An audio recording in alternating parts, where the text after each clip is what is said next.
Now today, I got a very very special guest in the building with me today.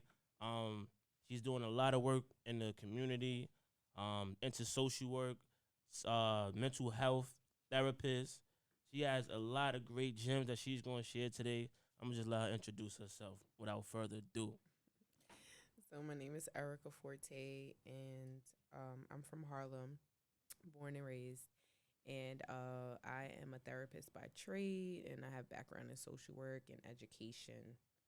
And That's what's up. One, I want to thank you for coming out today. Sharing your gems and just being vulnerable, talking to the community, talking to a lot of kids tuning into this show. We based in a high school, so we just want to thank you for being here today. yeah, All right. So we always start with a quote. So the quote that we got for you today, just let me know if you agree with it or what you think about it.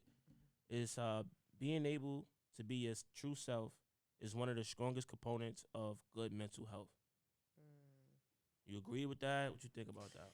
So I definitely agree, and that's something um, I think throughout life you're gonna always have to come back to, because there's always gonna be things pulling at you to, come outside of yourself, and not saying that it coming outside of yourself is not a positive thing, but sometimes who you already are is fine, So ground yourself in who you are and what you love. But just being mindful of who you truly are. So if, for instance, a situation comes to hand and you have to process that and think about it like, is that me? Do I do that? Like stop and just be present in who you are. Like just ground yourself in who you are. Like if your friends or your family is giving you advice, that's cool, but just stick to what you know and what feels true for you, like what feels authentic. So And I respect that because I know for me, it took me a while to get to a space where I could one, I had to figure out who I was. I growing up, same thing, growing up in Harlem, living in different places. I lived in the Bronx for a minute. I grew most of my time. I grew up in Harlem in the projects in Saint Nick, and it's like it take a young man a long time to figure out who he is in particular. A lot of people say most guys is a product of their environment, which me I really feel like that's just not understanding who you are. Because you can't be a product of your environment if you know who you are, because now you're going to have certain boundaries and certain standards. So they say a lot of stress, anxiety, depression is caused when we ignore who we are, and we need to start living for ourselves versus living for others. Why you think a lot of people even into that type of stuff, like worrying about what people say? Right now we in a social media era. Everybody reading comments, don't want to post because they worried about, if they look right or if it's the right thing to say, or like Kanye going crazy in the news right now, all this freedom of speech. Like, why are we so worried about what everybody else is saying? So to be transparent, like those are things that I'm still working through. Even me helping other people process every day. Things that they go through. But I think is it's really about it starts at home. So your parents might create this sense of um oh, I'm gonna tell your aunt, I'm gonna tell your uncle, I'm gonna tell these people, and it's really set the tone like to give positive reinforcement. But at the same token, it impacts like what really matters. Mm-hmm. It matters that you do this for yourself. It matters like what I teach my daughter. I ask her like, do you like eggs? Like, don't like eggs because mommy likes eggs. Like eggs because you like eggs, right? So making choices, but I am gonna check you, and I'm gonna make sure that you know that that's not okay. But I'm like, when you make your choice, you made your choice because you wanted to. That's big. So, I think a lot of um generational curses, a lot of things were just kind of we were raised in. Like when my mom sees me, she's like, you ain't get your hair done? Like, if I don't get my hair done, something's wrong. No, no, I just didn't have time. Right. Nothing's wrong. Right. But when you're raised on that, now you're like, now you're checking yourself. Now you're in the mirror. Like, you're super critical of yourself because you grew up on criticism. Right. So I think that's where it comes from, like, really worrying about what other people think and what other people say. And I'm like constantly having to work through that even today. Like, nah, like I'm making my choice and I have to live with it. So even being like in the social work space, in the mental health space, what do you do differently? Like as a mom, now that you work with so many people, you see so many things, you conscious on a different level. Like, how do you parent differently because of all the things you know? So it's I do soft parenting, but sometimes it's hard. So Wait, what does soft parenting mean? so just just using like a more of a soft tone and meeting your child where they are. Like, so if they and not personalizing, and that's very hard Mm-hmm. because sometimes you're like, oh, you're being no, like they're having a moment. It's not about you, right? And a lot of times I know we've wished that our parents responded that way because we would have better relationships. Right. When I ask a lot of my clients or ask people like, how was your relationship with your mom? Everything's transactional. It's like, oh, it was good. She brought me the sneakers. Did she check in with your emotions? Right. Right. So I teach my daughter how to express herself. So one big thing I say, don't tell me no, but tell me I don't like that. So it's a respect thing. Like, also teaching her her feelings, her emotions. So when she's frustrated and when I'm frustrated, we could connect. Oh, mommy's frustrated right now. It's not that mommy doesn't love me. You know what I mean? It's not that she doesn't like me right now. Cause she had that phase where like a kid wouldn't speak to her, and I had to like, hey, wait, last week you didn't want to speak to Johnny. Now you mad because Johnny don't want to speak to you. Right. It's not about you. Or if a friend is being mean to her, I'm like, it's nothing about you. It doesn't mean you're not pretty. Doesn't mean that you did something wrong. People just are people. Just like some days you don't feel like talking, right? So that's what I do differently. It is hard sometimes because you do personalize. So it's always me checking in with myself when I'm not having a good day. You know, and it was times when I was like checking other people like she's a kid. So if we come over, like prepare your house for a child. And Don't that's the like gems, ladies and so gentlemen. And one thing that you said that resonated with me is like, I mean, I'm not trying to toot my own horn, but I feel like I've always been good with relationships because I had the type of mother that my mother is like super. Anybody that know my mom's mama love what's up, they know that she don't yell, she don't scream, and she really don't get frustrated. So even when I was like, I got kicked out of Rice High School. You know what I mean? She was spending. I ain't have no scholarship, so that was like $550 a month, and I got kicked out my junior year. So $550 a month times 12. You know what I mean? All the way up to the third year, and I noticed like even when I got kicked out, it wasn't like, yo, what the? You made me lose my money. Like most parents who, especially single parents, would have been flipping, and it was just a conversation. Like, so like what's really going on? Like, mhm, what's making you do these things? Like, mhm, talk to me. And that was like from third grade all the way up until like now as a grown man. It's always like a conversation. So for me, I'm never afraid to like speak up and communicate. So if I'm in a relationship, with a female, I'm always like, yo, look, this is how I'm feeling right now. mhm, Or yo, I don't like this. Or can you give me some feedback? I love feedback. Even as a teacher, I love feedback. And like most of the people that work with me, like as far as like supervisors and stuff like that coming up, they used to always tell me like, man, you real receptive to feedback. And now I'm connecting that to my mom always communicating with me effectively. Like it was always express yourself. Why did you do that? Does that even make sense? Now let me mhm. tell you about the consequences of these things. Like so now as an adult, nothing really gets me off my square because I know we can talk it out. So what you're doing, I think, is very important. So salute to you as a mom. Thank you. Now the question of the day. So the question of the day, in your opinion, do you think our culture is moving forward, or are we taking steps backwards, or maybe like everything is still the same? You know what I mean? I would say our culture is. I can't even say it's the same. I can't even say it's taking steps back. It's like in a different direction. Mm. Like it's a whole nother. It's a It's a lot different going on. culture. Yeah, it's it's definitely a lot of mental health issues intertwining to identity issues, intertwined into a lack of understanding of like adults understanding themselves, then projects out into like their kids not understanding themselves. Like you, like the conversation we was just having.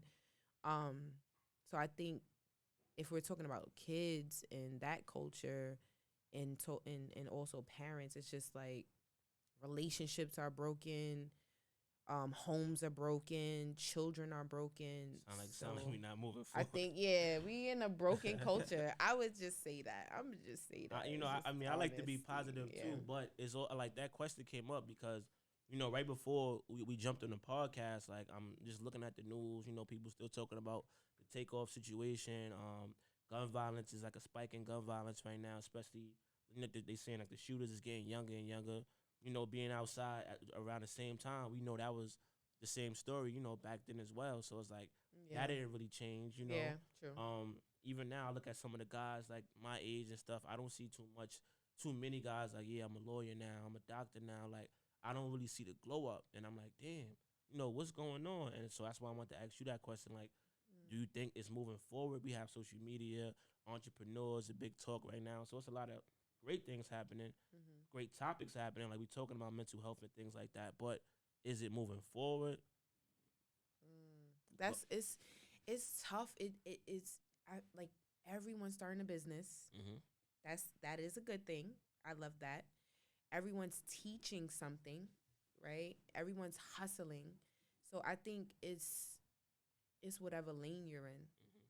Um, it just sets the tone from there. Like, and especially like I said, if you come from a family, now people are teaching their kids at 5. Like, you want to start a lemonade business. So I think it depends, unfortunately, your circumstances and your situation where you come from. So I do see a broken culture, but I do see a glowing culture. So it's like all right. it's like it's a balance. 50-50. I mean, that Yeah. makes sense.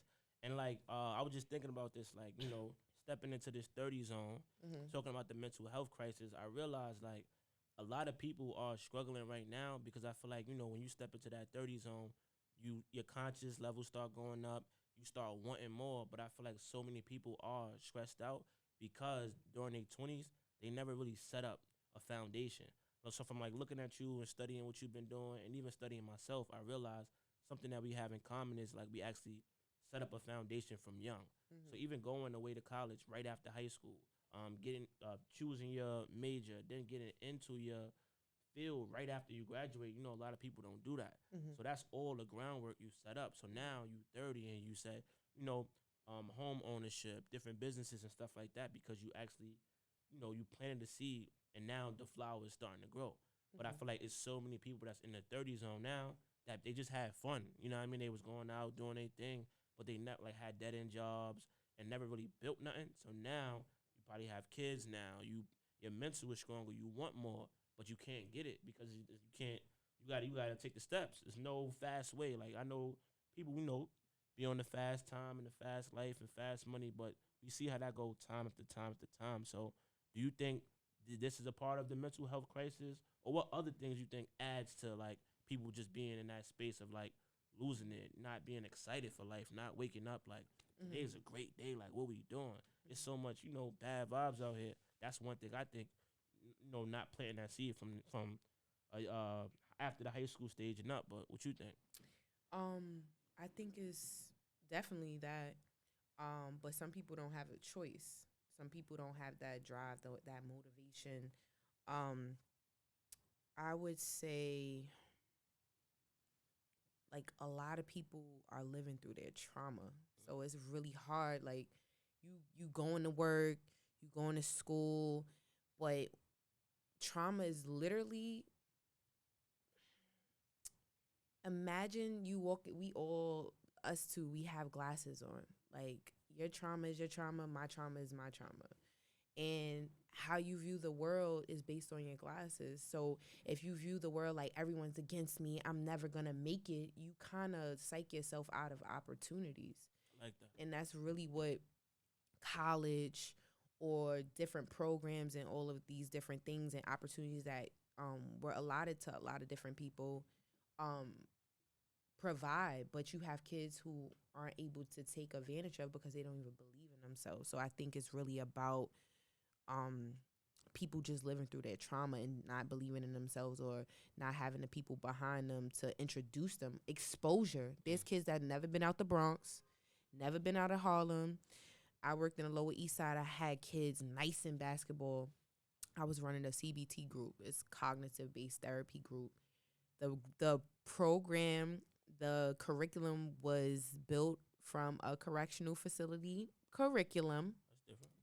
which was not good, right? Right. Because they're policing our kids, So I'm like, interesting. right?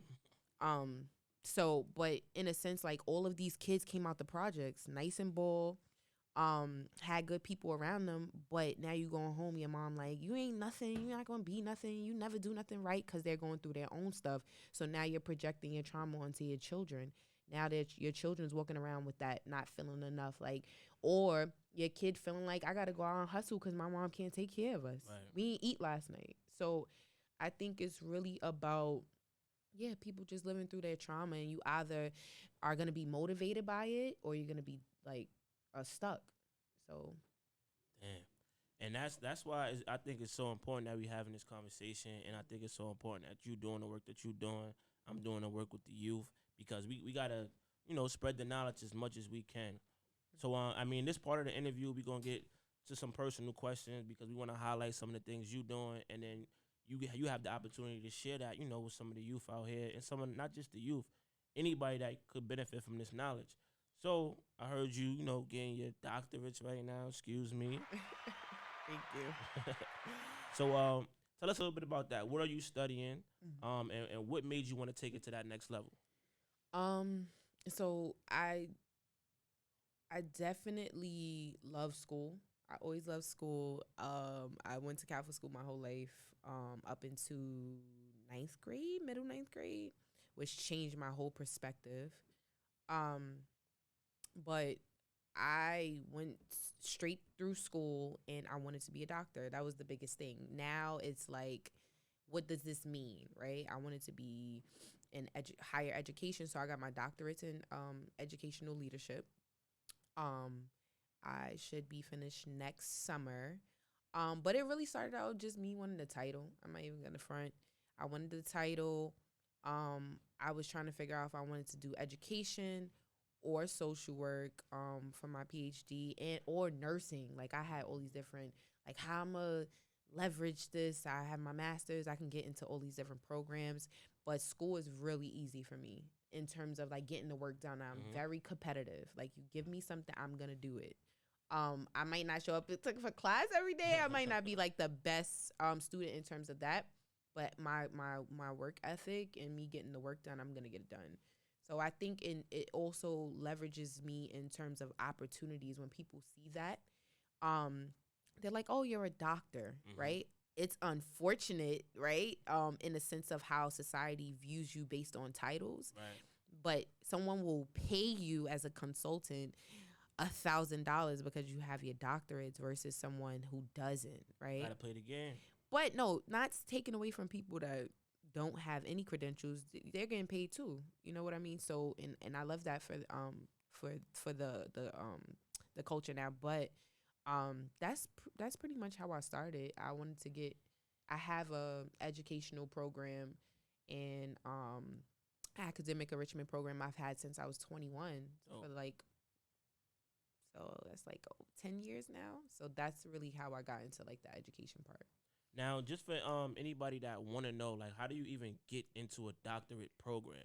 Can you just give us a quick, some quick information Mm-hmm. on how do you even go from, getting your master's degree? Like, what is that process like? So, in terms of the doctorates program, they just really want to know why you want a doctorate. What is your goal, statement? Why? What's your dissertation gonna be about? And I was really passionate about mentoring, and leadership. Right. Like, what does that look like? What does it look like for a black person to have another black person to mentor them, in leadership roles, to kind of like ground them up and build them up and be a great leader? And I started that in undergrad. So that's my dissertation, is like continuum of undergrad, and I did that for my master's in social, when I was going from for social work, and now I'll be doing that for education. Wow. So it's really just me meeting different people in different organizations and having that leadership or not having that leadership, having people model um how they show up, and then instilling it in me. And that helped me with my business. That's how I started my business, like really working at Harlem Children's Zone, working with all these different directors and seeing what they were doing and what the model was. And I kind of was like, oh, okay. And them giving me opportunities to build programming. I was able to build curriculum, build partnerships with community programs, and create programs for our youth. So that was like, oh, okay, if I can do that for them, I can do it for myself. Dope, super dope. I hope y'all was listening, man. That's a lot of gems she just gave. So, what is trauma informed therapy? What is that? So trauma informed therapy is really about looking at um a person from the lens of their trauma. Every day, every some if you don't heal from your trauma, you are literally living through that, right? So if your mother used to be abused, right, by a man, then how your relationship with men, your trauma will show up in that. Mm-hmm. You might not feel comfortable with men. You might feel like every man that you interact with will beat you, or you might feel like that's love for you to be beat. So if you meet a good man, meaning a man who loves, respects you, or is just healthy for you, you might shy away from that Ooh, because you're living in your trauma. I gotta, get this question out right now because domestic violence is rising. It's a lot of people in relationships they don't want to be in. A lot of females got baby fathers that's being real controlling and stuff like that. So can you just give some type of advice for a young lady out there right now who's dealing with a difficult guy and she don't know where to turn, how to get away from him, what to do? Like what can she do? Like how can she help herself, free herself mentally? Like she just stuck in this, in this hot spot right now. Um, Definitely find a non-judgmental person. Because at that point, a lot of times you don't have your own mind anymore. Like you might know it's not comfortable. You might know this is not okay. You might know like you lost yourself, but you're such in a space of like needing this person, um, that you might not have your own mind at this point. So it's like finding a go-to person, finding if you go to like a doctor's office, you go to different community programs, you might, finding a social worker. Ironically, like the doctor's office I used to go to, they had a social worker, and that's who I used to talk to. So finding someone to talk to who is non-judgmental, and it might not be your family, it might be someone else. um loving yourself is so easier said than done, Mm-hmm. but reminding yourself of who you were before you got into that relationship, Y'all hear that? like that is super essential. If you were doing better than you were before you was in a relationship, that is a sign. Sometimes we'll tell ourselves like, oh no, like it was actually good, it's actually going really well, and it's like, no, we have to reality test all the time, right? Because you're at the point where you're no longer in control of yourself. You have no control. You literally have released that to another person. So I think it's really about finding out what's true versus what's not true. And that's why I wanted to say, like, Mm-hmm. how why is it so difficult to walk away? You know what I mean? Like this is like a big thing right now. Like why is it so hard for somebody to say, "Yo, look, it's over. I don't like. I'm done with you. Bye. Move on." Like so much people cannot leave relationships. Everybody, not everybody, but a lot of people in relationships just because we've been together for 10, we've been Right. together for 5, or Mm-hmm. we got kids together. Like why is it so hard to just walk away? So I've struggled with that, and it's really about cycles. Like it's familiarity, and that's what you're used to. So at some point, you have to sit down and see it. A lot of us work and do so many things. You don't give yourself time. If you really sat down, you'll be like, "What am I doing?" Like, Right. I think the pandemic did that for people. yeah, like what am I doing with this person? Like this is not working. You know what I mean? And it's really being okay with that. A lot of us is either our ego, is either not wanting to lose that person, and when it comes to like, is this healthy for me anymore? Am I happy Like, what does happiness look like? But it's really sitting down to ask yourself these questions. But it's hard. Like, Sound like you was about to start crying just because now. I've been through that. And, I think when you have a vision of what you want things to look like, that that in itself is what you hold on to. So rather than what reality is right now, like, for instance, if you have a child with somebody, and it didn't work out, but you're like, I wanted a family, I wanted to be married, I want these Big things. topic. You stay gun hold on that, but you forget, like, what's the reality right now, right? I know I wanted this, and that's something I had to get over. Like, you did, that's not what it is. Like, it's not. Sometimes we choose people that it just does not work, and you look at it as a lesson in what you got out of it versus like a loss. Mm. Man, like I'm happy we touched on this topic because I like like this is everybody and their mother going through this one thing. So I'm happy you shared them gems on that. Now I'm Mhm. gonna switch gears a little bit. There's a lot of people that want to go to college for social work. Mhm. Can you just give some advice on anything that you could give on a student who want to go to college and they want to take up social work and they want to get into that field? Just give them something. You don't have to know you want to do social work. If you know right off the back out of high school that you want to do social work, I would say in high school there's college now programs. There's college programs, summer programs that you could go and take like a psychology class or take a class. So I would say do that. Um, do volunteer work. Also, try to do volunteer work just to see if you like that. But you don't have to go to school primarily for social work. I started out as a criminal justice major. I got my 2 year in criminal justice. So I got my associates in criminal justice, my bachelor's in criminology because I wanted to finish it out. Woo.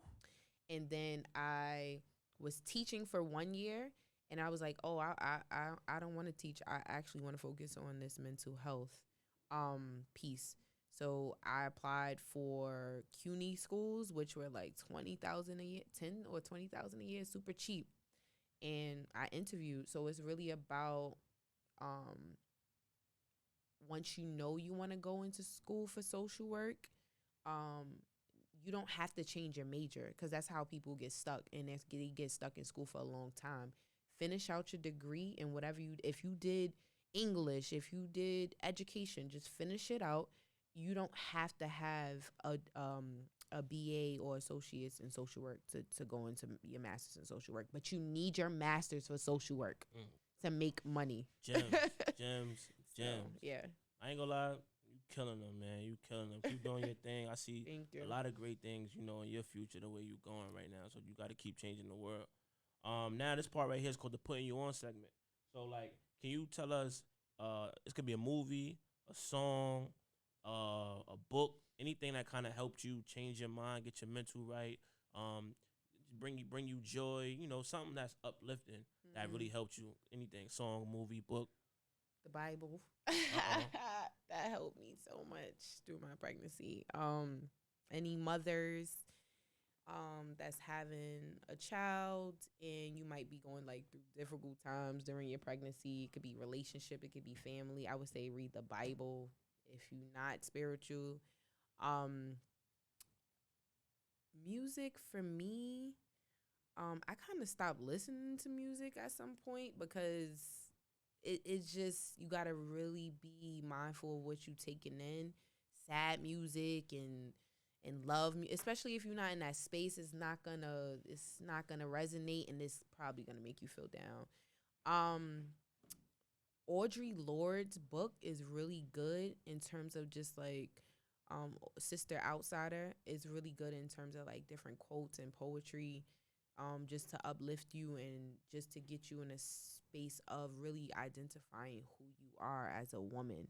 Dope. Um, and that's pretty much it. That's I don't I yeah, these days I'm so focused on working and building that I really I don't get time to do any of those things. It sounds sad, but it's Right, I'm about not. to say you got to make sure all this powerful stuff you're doing. Yeah. Make sure you're taking care of yourself and doing great things. To promote your own positive mental health, especially as someone in that space. Now before we end, is there anything that you got going on that you want to promote? Like let people know your social media, any programs, any things that you got to offer the people. So I run Beyond Readiness. It's an academic enrichment program. It's in Harlem in the Bronx. We're branching out to Atlanta as well as New Jersey, more so of the Trenton area, South Jersey. But we provide in-home tutoring as well as we do in-school programming as well. So if you're like a principal, if you're in leadership, we would literally come to your school and provide like test prep or one-on-one with your students. I am also a therapist by trade, so I provide individual, family, marriage, and child therapy. And what else? My Instagram is living2too create. I'm also a business coach. I'm in real estate. I have my own property. I'm super low with certain things, and I think it's really important until you get things off the ground to be like that. You don't always have to share right away, because it's your baby, right? Um, and my website for Beyond Readiness is beyondreadiness.com.